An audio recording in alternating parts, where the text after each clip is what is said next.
இது போன வீடியோவோட பார்ட் 2 வீடியோங்க. சரி வாங்க அப்படின்னு என்னத்துக்கு பண்ண நம்ம பார்க்கலாம். ஏன் விரிசல் வந்துச்சுன்னா, நான் இந்த மாவு குழைக்கும் போது பால் ஊற்றிட்டுருந்தேன்.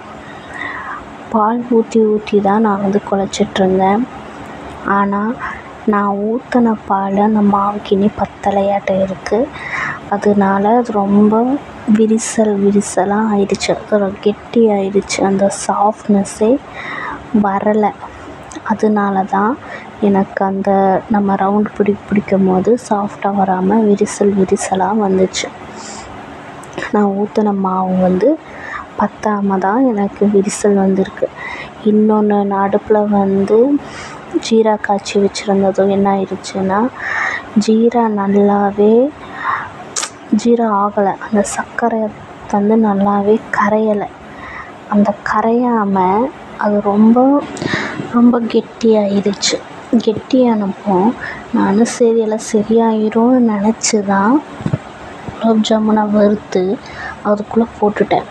கொஞ்சம் சரி ஒரு 10 நிமிஷம் ஆயிடுச்சு, எடுத்து பார்க்கலான்னு சொல்லி எடுத்து பார்த்தப்ப தான் ஒன்றோட ஒன்றா எல்லா குலோப் ஜாமுனும் ஒட்டி அந்த சீராக்குள்ளே மூழ்கலை. ஃபஸ்ட்டு நான் போடும் போதே மூழ்கவே இல்லை. அந்த ஜீராக்குள்ளே குலோப் ஜாமுன் மூழ்கலை.